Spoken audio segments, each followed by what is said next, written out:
orang itu sebenarnya tahu bahwa oh ini adalah orang suku Pijajaran yang diutus oleh Hamengkubuwono. Sejarah bahwa mereka adalah pengikut Syekh Jatu Karang. Jadi kalau kita melihat dari Google Map, Ya, kawasan Pegunungan Serayu Utara itu mirip seperti Sisik Naga. mirip seperti Sisik Naga.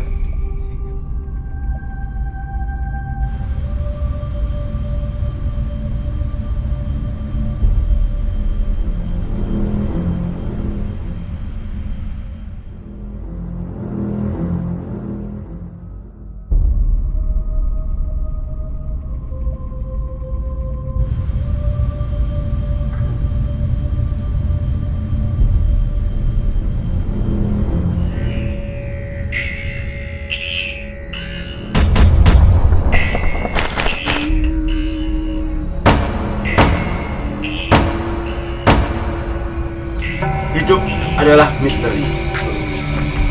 Semua memori menjadi cerita hidup. Pengalaman transpersonal menjadi daya tarik di masyarakat kita. Ini bisa kita jadikan acuan bagaimana memahami psikologi sosial manusia, bahwa manusia itu sangat penasaran pada hal-hal yang tidak dialaminya, melainkan apa yang dialami oleh orang lain. Support channel kami Rekam Misteri dengan like, komen, subscribe, dan share. Jangan lupa bunyikan loncengnya agar teman-teman masyarakat di Bedeni tidak ketinggalan dengan video-video terbaru dari kami. Dan untuk teman-teman masyarakat di Bedeni yang punya pengalaman atau cerita misteri, mistis, horor, seram, bisa kalian tulis di komentar atau DM di IG kami Rekam Misteri Official. Nah, kali ini agak sedikit berbeda. Kita kedatangan dua tamu spesial. Beliau ada Om Igo. Beliau adalah ketua dari ekspedisi Sisik Naga. Kemudian ada Om Budi. Om Budi adalah seorang seniman, tepatnya pelukis yang punya antusias pada Rekam Misteri. Kita ke Om Budi dulu nih. Ini kita lihat Om Budi sedang melukis sesuatu ya. Iya. Nah, lukisan ini Om Budi kok punya ide membuat seperti itu dari mana, Om?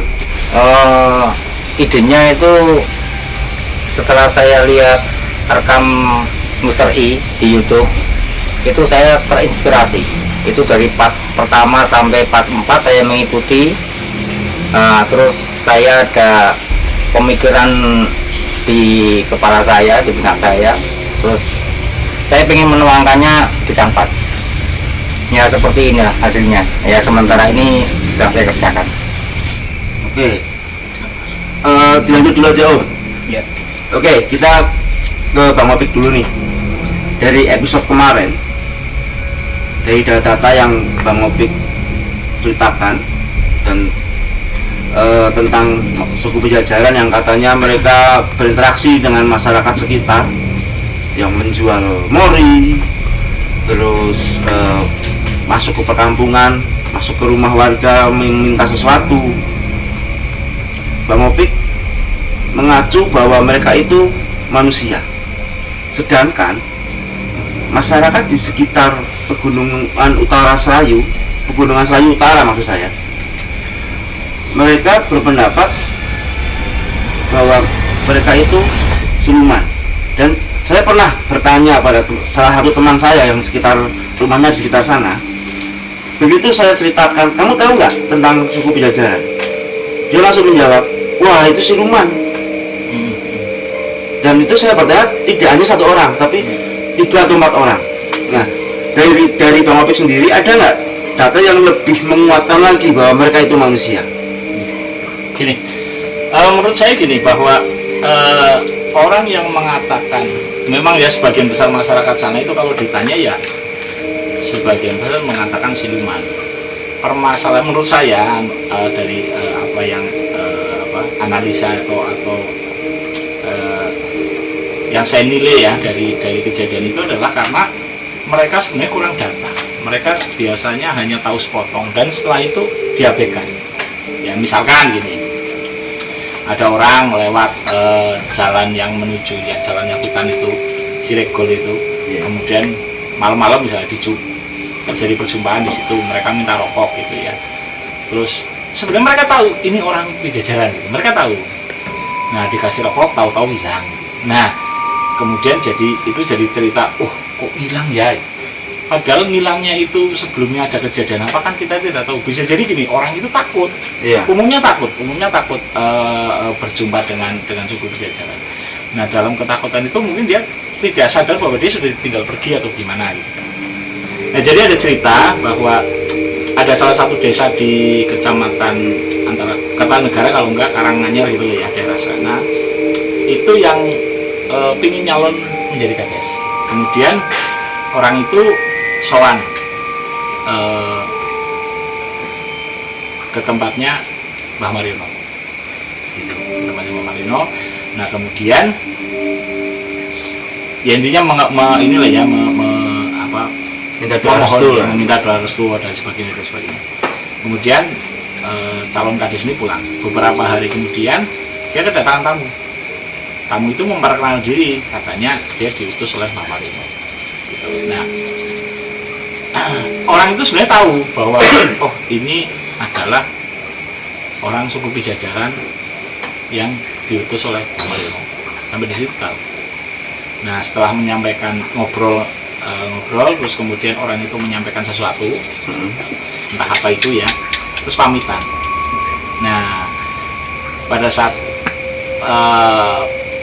pamit dia pergi, kemudian si calon kades ini berkuh ya kenapa aku enggak ngasih sangu gitu, mungkin ya ngasih apa namanya ya sedikit uang saku lah. Begitu dikejar katanya sudah tidak ada gitu kan. Nah itu kejadian yang pertama. Nah kemudian ya orang itu nanti setelah itu jadilah ya kurang lebih seperti itu. Nah terus saya cerita sama teman saya. Nah teman saya itu inisialnya M ya, dia kebetulan dari salah satu kabupaten di Jawa dekat Semarang, itu juga mencalonkan diri menjadi anggota DPRD tahun 2019. Nah begitu mendengar cerita saya, si M ini juga pengen sowan ke tempatnya Mbah Mariono dan terlaksana lah intinya seperti itu. Terus pulang ke rumahnya. Beberapa hari kemudian si M ini kedatangan tamu. Si M pas lagi keluar ditelepon orang rumah untuk pulang. Nah terus begitu ketemu saya tanya, ya Anda siapa dan sebagainya. Orang itu memperkenalkan diri, dia utusannya Mbah Mariono. Nah si M ingat bahwa dia memang pernah punya urusan dengan Mbah Mariono berkaitan dengan pencalonannya, yang minta doa restu lah, ada dukungan spiritual. Nah kemudian ya terjadi obrolan, utusan itu menyampaikan bahwa si M ini supaya bersabar, kurang lebih seperti itu. Ya ini bisa jadi sebuah pertanda ya. Yang membedakan kan bahwa pada saat menemui M, si M tidak diberi apa-apa. Ya beda dengan si calon kades yang sebelumnya, yang tadi saya ceritakan bahwa si calon kades itu diberi sesuatu. Ya. Nah kalau si M enggak, hanya diberi semacam nasihat supaya bersabar. Kata bersabar itu pun sempat disampaikan oleh M kepada saya gitu ya. Itu jadi bahan diskusi bahwa ini apa ya maksudnya. Yang dimaksud bersabar itu apa saya mau akan jadi atau tidak. Tapi kalau feeling saya sih, karena perbedaan dengan yang sebelumnya adalah diberi sesuatu dan ini tidak, makanya lah pada bersabar ya artinya ya tidak diberi, tidak kepilih gitu. Tapi faktanya tidak kepilih. Jadi tahu dari mana? Kan sebelum kejadian itu, berarti dia sudah tahu duluan kalau dia nggak bakal kepilih. Akhirnya mengatakan suruh bersabar. Ya tidak tahu juga, mungkin itu salah satu bahwa intuisinya dia gitu, sehingga dia menyampaikan seperti itu. Peneramangan lah istilahnya ya, mungkin peneramangan dalam budaya Jawa kan itu sering terjadi, Ya. punya kemampuan seperti itu orang-orang Jawa. Bisa jadi dia juga mengandalkan itu, Kekuatan spiritual. bisa jadi. Nah setelah itu kan pamitan, kemudian dia keluar. Nah si M ini berusaha membujuk buat mengantar, ngasih uang saku, dia nggak mau terima. Dikasih uang saku dia mau terima, terus diantar juga tidak mau, Menolak ya. menolak. Tapi begitu dia keluar dari pintu, si M ini langsung ngambil motor. Intinya dia memaksa mau mengantar gitu ya.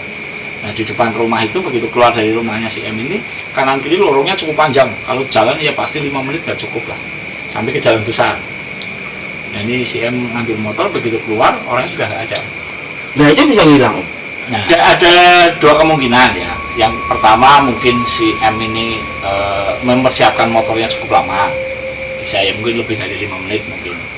Yang kedua bisa jadi ya itu salah satu bentuk kemampuannya dia, sebagaimana yang diceritakan orang-orang di pegunungan Serayu Utara itu, bahwa orang tersebut, suku Pijajaran itu memiliki daya linguis. Tapi memang fakta yang lain adalah bahwa begitu orang itu pergi, baru si M ini menyadari, oh ini suku Pijajaran, baru dia ingat, bisa dikatakan dia ingat dengan cerita yang sudah saya sampaikan sebelumnya gitu loh. Sebelumnya tidak, dia mungkin terlalu fokus dengan bahwa dia lagi nyalon dan sebagainya gitu ya. Tapi begitu keluar orang itu pamitan, baru dia sadar, loh ini jangan-jangan orang suku Pijajaran. Hanya dia memaksa seperti itu kan. Nah bisa jadi gitu kemungkinan pertama, karena si M lama mempersiapkan motornya. Yang kedua ya orang itu memang punya daya lindungi gitu loh ya. Dan saya yakin di kebudayaan Jawa itu, di kepercayaan Jawa atau zaman dulu gitu ya, orang-orang Jawa pun banyak yang punya daya lindungi seperti itu. Apakah juga termasuk yang konon katanya di masyarakat Pegunungan Serayu Utara, mereka bercerita bahwa mereka itu bisa berubah menjadi, waktu mereka suku Pijajaran, mereka bisa berubah menjadi macan. Saya pernah nonton di nasional, di History Channel ya, di History Channel, di situ pernah ada sebuah semacam dokumentari gitu ya. Itu menceritakan bahwa di Indonesia itu ada kepercayaan atau ada sebuah cerita gitu, bahwa ada kemampuan ya dari orang-orang di Indonesia itu yang bisa merubah diri menjadi binatang gitu ya. Ini di History Channel, saya tidak saya rekam waktu itu. Oke lah, itu jadi bisa dimasukkan dalam budaya Jawa. Nah sekarang kebudayaan suku Pijajaran. Kalau manusia pasti mereka ada peninggalan-peninggalan atau seperti tempat tinggal, perkakas-perkakas mereka. Sebenarnya dari kemarin itu kan beberapa sudah saya sebutkan ya, mereka punya kayak si Minaji itu punya golok yang sangat bagus gitu, kemudian memakai lancingan, baju lancingan, atau membawa goloknya ditaruh dalam kolak ya, dan kolak itu tempat-tempat golok zaman dulu lah. Itu sih memang saya belum bisa membuktikan bahwa itu memang produk mereka ya, bisa juga itu hasil barter atau apa dan sebagainya gitu ya. Namun misalkan tadi mengarah ke tempat tinggal, kita juga sudah membahas di video sebelumnya bahwa kemungkinan mereka bisa di darat ya, maksudnya di tanah tinggal, punya tempat tinggal di situ, tapi memang belum pernah dijumpai, atau di pohon, atau yang paling mungkin adalah mereka memang tinggal di gua. Ya karena di gua itu paling logis lah ya, bisa dikatakan paling logis, karena hanya dengan ditutupi semak-semak mulut gua itu sudah tidak terlihat bahwa Kalau di masyarakat sekitar nih, saya tetap mengacu pada cerita masyarakat sekitar. Karena kenapa saya mengacu seperti itu? Karena mereka yang berdekatan dan kemungkinan, ya bukan kemungkinan, pastinya lebih sering bersinggungan dengan mereka. Nah itu untuk menguatkan yang bahwa mereka itu manusia seperti apa. Sebenarnya gini, apa yang saya sebutkan tadi sebenarnya juga sama oleh dipakai manusia gitu ya. Ada kesamaan itulah yang justru bisa saya sodorkan sebagai fakta itu. Misalkan membawa golok dan sebagainya itu, karena sama-sama manusia juga golok, mereka juga seandainya mereka kemudian adalah betul manusia, katakanlah ya, ini asumsi yang mengarah menurut saya lebih kuat ke sana, itu ya mereka menggunakan barang-barang yang tidak, ya kurang lebih sama lah dengan manusia pada umumnya gitu. Walaupun katakanlah barang itu adalah produk lama ya, produk yang ketinggalan dan sebagainya. Nah, masalah tempat tinggal, tadi asumsi saya bahwa mereka lebih cenderung di gua gitu ya. Jadi ya karena mereka kan, kita sudah bahas sejak awal bahwa mereka menghindari sesuatu. Mereka memang tidak berusaha kontak atau berbaur dengan masyarakat. Ya walaupun akhir-akhir ini ya, artinya ya dalam 25 atau 50 tahun ini mereka mulai menampakkan diri dan sebagainya, itu mungkin sebuah upaya akulturasi yang berjalan pelan. Mungkin karena sikap kehati-hatian mereka atau alasan yang lain gitu ya. Nah, tapi ini ada cerita yang lain yang mungkin saya sudah sebutkan sebelumnya, kisah tentang Anthony itu, atau ini ada lagi cerita seorang dia profesinya adalah nangkap burung. Dia memang sering sekali masuk keluar hutan gitu.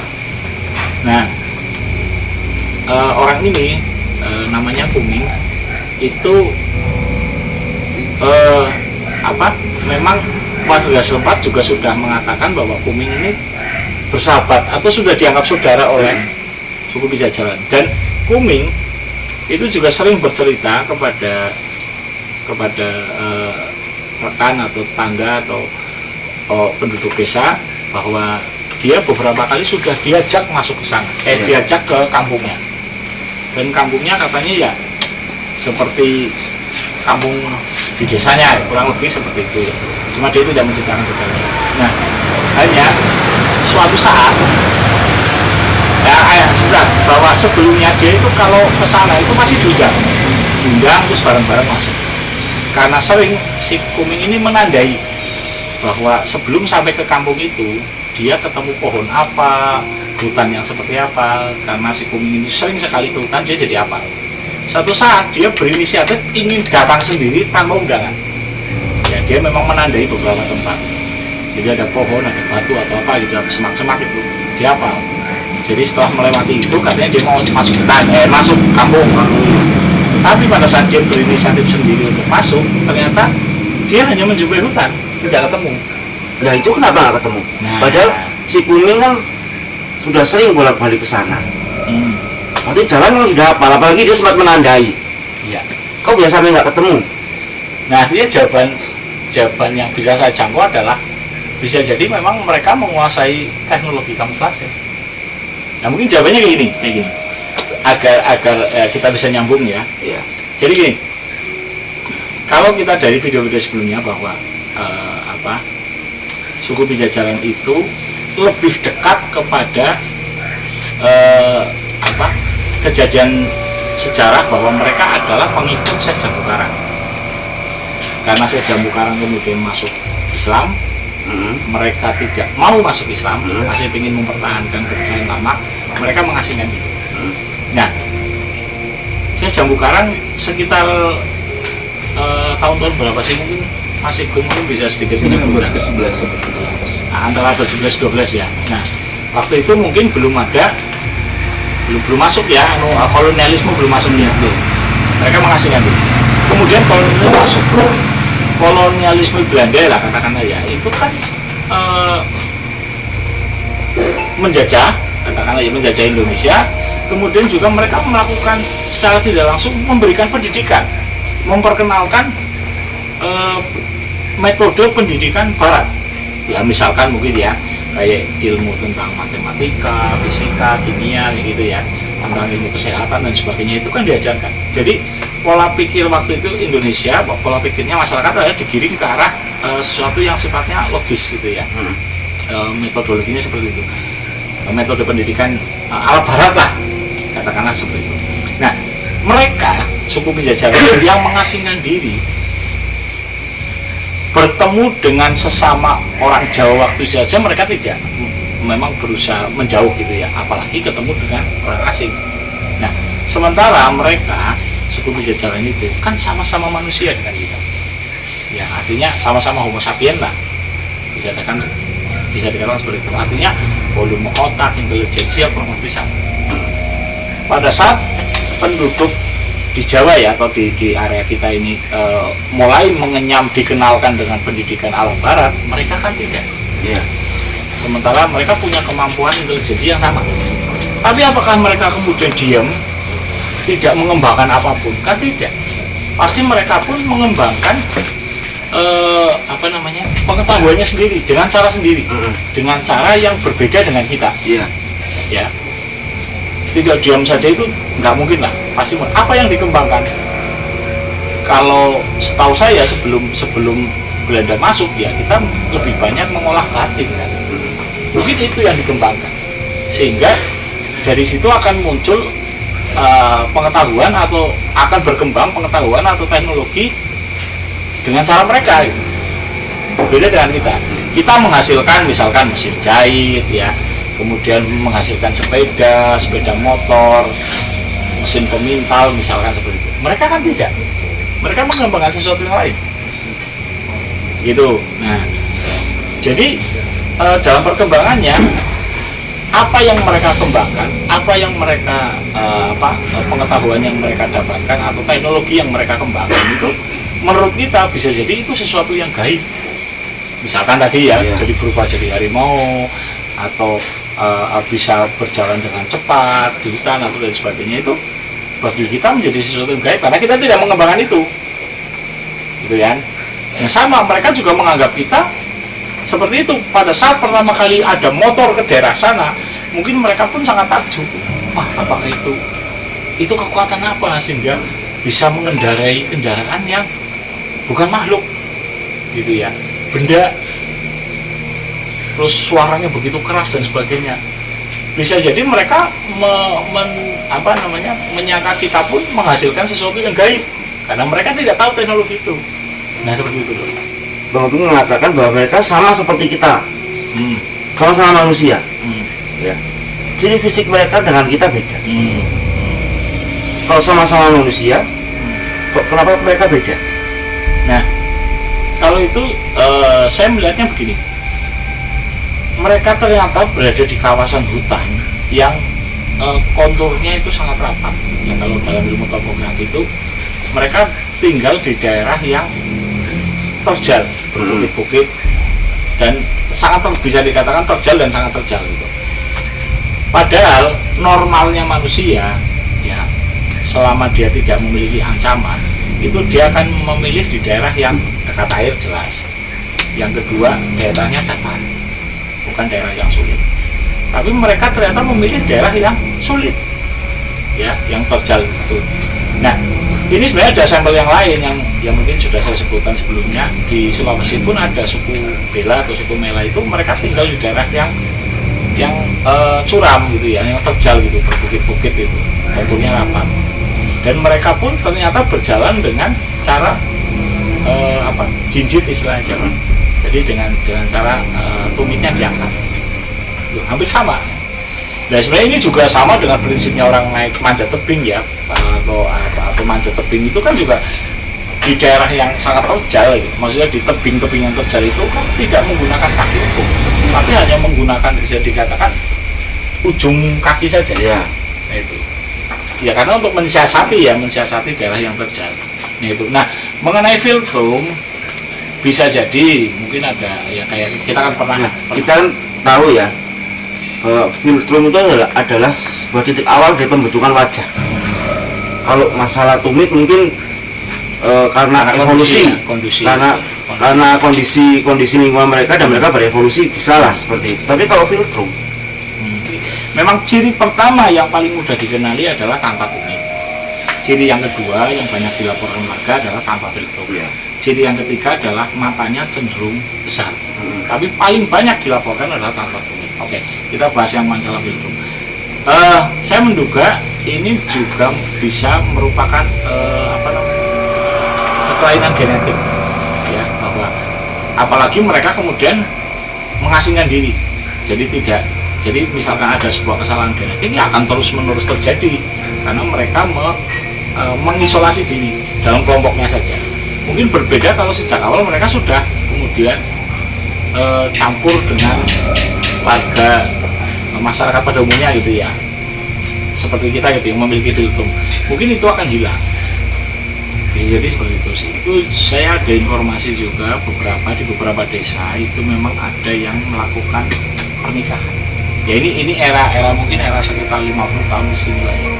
Sudah ada yang melakukan pernikahan antara mereka suku Pejajaran dengan penduduk masyarakat. Iya. Seperti itu. Ada yang melakukan pernikahan.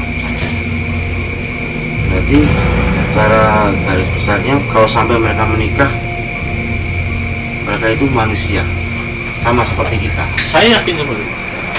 Nah, jadi saya kan mungkin sebelumnya pernah menceritakan tentang bahwa saya pernah dapat cerita tentang tahun 80-an di mana ada seorang yang kesulitan gitu ya, akhirnya masuk hutan terus diberi biji nangka oleh suku Pejajaran dalam hutan. Itu sanepro ya, atau metafora lah. Saya sih menyimpulkan itu biji emas gitu. Kemudian teman saya Mas Darno di Sinduraja juga mengalami nasib yang sama kurang lebih seperti itu. Nah, itu cerita dari yang mengalami gitu, maksudnya mereka mendapatkan kayak gitu ya. Nah, ternyata cerita ini sinkron dengan sebuah peristiwa. Jadi waktu itu tahun 2011 PPH Gajah itu mengadakan seminar Eko Archeo Tour lah kurang lebih, Eko Archeo Tourism seperti itu ya. Nah waktu itu yang mengisi itu adalah dosen geologi Unsud ya. Mungkin jauh saya sebutkan saja Pak Siswanti Kastari, beliau yang sebagai narasumber salah satunya menceritakan tentang penelitian yang dilakukan oleh peneliti dari ITB Bandung. Itu di sana di daerah Pegunungan Serai Utara banyak mineral yang didata dan sebagainya. Salah satunya adalah waktu itu saya masih ingat betul, Pak Siswanti Kastari mengatakan bahwa bisa jadi jalan-jalan yang ada di Bogor itu mengandung emas. Bisa jadi ya. Nah, terus jalan-jalan loh ya. Saya penasaran sekali itu, makanya pada saat saya istirahat saya tanya, loh itu maksudnya gimana? Karena apa? Daerah-daerah yang diduga secara geologi itu mengandung deposit emas, walaupun menurut Pak Siswanti tidak banyak, itu menjadi tempat-tempat pengambilan batu dan pasir. Nah, sementara batu dan pasir itu dipakai untuk pembangunan jalan raya. Jalan-jalan di pasir dan batu, galian C ya? Ya, galian C itu ya. Itu di situ sebenarnya secara geologi, secara penelitian geologi itu di situ ada deposit emas, walaupun tidak banyak. Artinya mungkin kalau ditambang secara industri itu tidak menguntungkan, tidak produktif sekali. Iya jelas. Ya, tapi ada. Iya, bahkan waktu itu dari batu-batu yang dibawa oleh Pak Siswanti itu salah satunya mengandung urat emas, dan saya diperlihatkan waktu itu ukurannya segini loh. Sayangnya saya tidak sempat memfoto gitu aja bentuk batu yang ada urat emas. Itu pertama kalinya itu saya memegang batu yang berurat emas gitu, benar-benar saya pegang gitu, makanya saya ingat banget gitu. Nah itu seperti itu. Nah kan nyambung ya, artinya nyambung di daerah situ memang ada deposit emas walaupun tidak banyak, tapi ada gitu ya. Terus di tahun yang sama, di antara 2011-2012 ada saya melakukan ya bersama dengan Pak Siswanti juga. Waktu itu kita membentuk desa siaga bencana di sana di Kecamatan Karangjamu, Desa Purbasari dan Desa Jingkang. Nah beberapa hari setelahnya saya mengadakan sosialisasi di sana dengan teman-teman geologi, dengan Gajah juga di sana. Ada warga yang menghubungi saya gitu ya, ada warga yang menghubungi saya, mungkin karena kita sering di sana, jadi ada yang menanyakan nomor saya dan sebagainya. Orang itu nelfon, intinya dia melaporkan bahwa dia menemukan beberapa bukit yang mengandung deposit. Yang pertama yang jelas sekali dia sebutkan beserta menyajikan sampelnya adalah gunung yang mengandung batuan badar besi. Kalau nggak salah badar besi. Dan kemudian orang itu menambahkan bahwa ini batuan ini itu di Jerman dipakai untuk membuat peralatan elektronik lah. Ya, saya kurang jelas waktu itu apa. Yang satunya mengandung sesuatu yang lain, dia tidak menyebutkan, tapi dia takut seandainya itu disampaikan kepada pemerintah daerah akan ditambal, kemudian tidak memperhatikan kesejahteraan warga semuanya, sehingga belum menyampaikannya ke saya. Harapannya ini mau bagaimana kalau misalkan bisa ditambang tapi untuk kesejahteraan masyarakat bagaimana. Cuma sampai sekarang ya hanya saya keep saja cerita itu ya. Saya tidak tahu harus berbuat apa ya, kandungannya apa dan bagaimana. Nah, ini kan sesuatu yang informasi juga kan, yang berkaitan dengan kekayaan atau sumber daya alam yang ada di sana. Iya. Nah, Bang Opik sudah melakukan banyak ekspedisi nih, 22 tahun lamanya, bahkan mungkin lebih ya. Dari masyarakat banyak yang bertanya, sebetulnya Bang Opik itu sudah pernah ketemu apa belum? Sebetulnya. Baik. Jadi begini, ya saya mungkin ya istilah ekspedisi oke lah, pengumpulan data itu ya. Itu nanti akan saya jawab setelah ekspedisi Sisik Naga yang akan kita laksanakan bulan Oktober. Jadi kita lagi merancang, Gasda dan teman-teman yang lain yang mendukung gitu ya. Kita akan melakukan ekspedisi kembali ya. Nah ini jauh lebih kompleks ya, lebih cakupannya jauh lebih luas lah. Ya tidak hanya sekedar cukup Jajaran, tapi itu ada pengiriman. Dan kebetulan ini sudah ada Mas Igun. Beliau itu ketua tim ekspedisinya yang mungkin akan setelah ini mungkin bisa menjelaskan lebih detail lah. Ekspedisi. Nah setelah ekspedisi ini selesai, nanti akan saya bongkar, akan saya ceritakan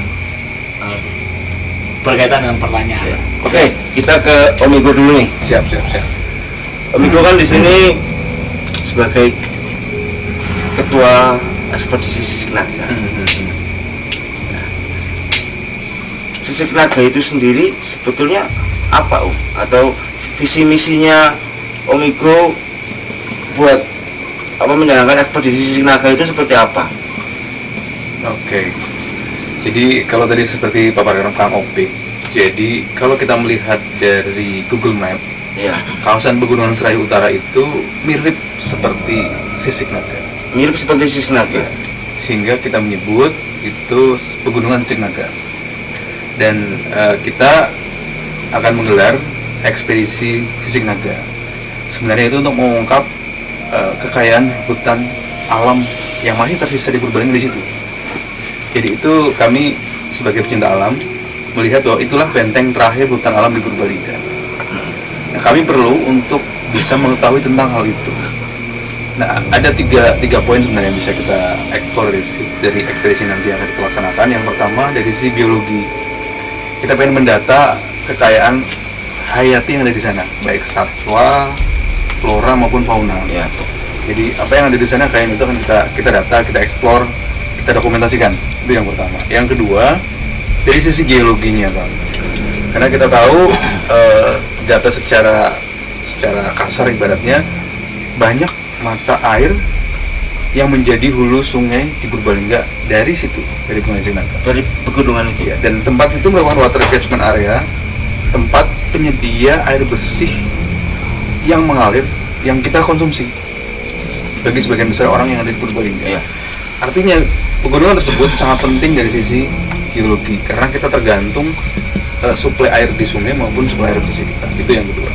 Yang ketiga, mungkin ini yang terkait dengan tadi yang kita bahas Kang Opik segala macam yang dari video-video yang kemarin sudah disajikan tentang kondisi sosiologinya. Kita akan memotret bagaimana masyarakat sekitar hutan memandang hutan itu seperti apa sih? Iya. Dari yang sekarang mereka menganggap itu pegunungan itu seperti apa, itu kan kita potret. Bagaimana mereka mungkin sudah ada sisi perambahannya dan segala macam, itu akan kita potret dalam ekspedisi tersebut. Dan soal suku Carangembayung, atau suku Pajajaran yang tadi menjadi topik perbincangan juga menjadi satu poin, bukan poin ini, jadi salah satu poin. Salah satu poin di dalamnya ya. Yang akan kita juga kupas dalam hal tersebut, karena ini mungkin tadi masih berkelindan ya antara mitos atau fakta. Saya beberapa kali diskusi dengan komplek juga ya, namun masih sampai sekarang masih ada dua kubu ya, ini mitos atau fakta. Dan bisa jadi nanti ekspedisi ini kita akan membantu untuk mencarikan fakta bahwa siapa sih suku Pajajaran ini, ataukah sekedar mitos atau memang faktanya benar-benar ada. Nah, itu yang akan kita juga gali dalam ekspedisi tersebut. Dan ini juga akan menjadi penting karena ketika ini kemudian menjadi fakta, terus apa yang kita lakukan untuk mereka? Ketika ini menjadi mitos ya sudah, tapi ini menjadi fakta, menjadi PR bagi kita bersama, karena itu menjadi sebuah fenomena sosiologi yang sangat penting. Jadi ada masyarakat suku terasing yang kemudian ditemukan di Kabupaten Gunung. Dan ini menjadi saya pikir kalau ini nanti kita bisa ungkap, ini menjadi sebuah hal yang fenomenal lagi. Karena suku Pajajaran ini meskipun mungkin suku yang misterius, tapi banyak orang yang sudah mengetahui, banyak orang yang sudah mengenal, banyak orang yang bertanya-tanya. Nah, ini mungkin dari sini salah satu jawabannya untuk menentukan hal itu. Jadi selain dari itu, tapi kita akan komprehensif, ada tadi biologi dan sosiologinya. Jadi semoga kita bisa melaksanakan ekspedisi ini. Nanti akan kita gelar di bulan Oktober. Insya Allah kalau tidak ada halangan, tanggal 24 sampai tanggal 28 kita akan turun ke lapang. Sebelumnya juga kan kita ada acara road to ekspedisi tersebut, ada pembekalan, mungkin ada seminar dan tentunya yang tujuan akhirnya kita bisa memotret secara keseluruhan. Ini adalah benteng hutan alam terakhir yang kita punya, sehingga ekspedisi ini menjadi sebuah data, menjadi sebuah kajian komprehensif tentang hutan itu yang selama ini belum ada. Kan kita baru meraba-raba, oh di sana ada owa, tapi berapa besar owa dan segala macam kita belum tahu. Oh di sana mungkin diduga ada macan tutul, berapa kapan dulu ada segala macam. Di sana mungkin ada elang Jawa yang masih tersisa, itu satwa endangered species, itu yang kita pelajari, yang kita akan kaji di situ. Kemudian di situ ada berapa sih hulu sungai yang mengalir dari situ, dan berapa mungkin kadar water catchment areanya segala macam. Bagaimana kondisi geologisnya di situ, cekungannya seperti apa segala macam, nanti kita akan melakukan itu. Dan bagaimana masyarakat sekitar hutan memotret hutan alam di situ seperti apa, menganggap hutannya seperti apa, budaya-budaya yang melingkupinya, kemudian salah satunya suku Pajajaran seperti apa akan kita potret. Semoga ini bisa kita selenggarakan nanti bulan Oktober, dan hasil ini menjadi sebuah kajian penting saya pikir terkait dengan hutan alam yang begitu. Jadi kita akan menggelar ekspedisi Sisik Naga pada insya Allah pada 24 sampai 28 Oktober 2020. Selama 5 hari kita akan turun ke lapangan, itu yang lapangannya cuma sosiologi kita mulai dari sekarang, dan kita sangat mengharapkan nih partisipasi dari rekan-rekan semua, dukungan dari rekan-rekan semua yang bisa mensponsori kegiatan ini. Bisa hubungi kami di Sisik Naga Official di IG, atau hubungi saya atau hubungi Kang Opik di warung DPR ini. Markasnya ada di sini, sekretariatnya, dan saya sangat berharap bisa disupport sehingga ini menjadi sebuah dokumen penting tentang hutan alam yang ada di Tuban. Terima kasih Om Iko. Kami dari rekam Mr. I ikut mensupport atas ekspedisi Sisik Naga. Semoga berjalan dengan lancar dan sukses. Amin. Om Budi, bagaimana lukisannya? Ya, kebetulan ini juga sudah selesai. Bisa dijelaskan tentang maksud dari lukisan itu? Oh iya, jadi lukisan ini menceritakan suku dari Pajajaran. Ini salah satunya ciri-ciri dari face dia yang tidak ada garis bibir ya, ini. Terus kemudian dia juga terutama yang kakinya itu dia tidak memiliki tumit, jadi tidak ada tumitnya. berjalan pun dia juga menurut pemikiran saya itu dia berjingkat, terus dari senjatanya katanya dia membawa golok yang memakai apa istilahnya kolak atau apa itu yang dari kayu. Ini seperti ini. Kemudian dia juga ada kegiatan menjual kain kalau nggak salah. Ini saya gambarkan menjual kain. Terus ada juga cerita dari masyarakat yang katanya dia juga mengambil mayat. Ini ada gambarnya sedang memotong mayat. Kalau ini ada harimau, sebenarnya namanya hutan, kemungkinan besar di sana masih banyak harimau. Ya, kurang lebihnya seperti itu. Terus kemudian ini tempat tinggalnya berupa gua yang ada di perbukitan dan juga ada mata air.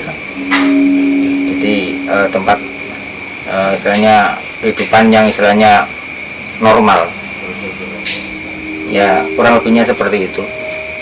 Oke, ternyata dari episode 1 sampai sekarang, misteri tentang suku Pijajaran masih tetap menjadi sebuah misteri.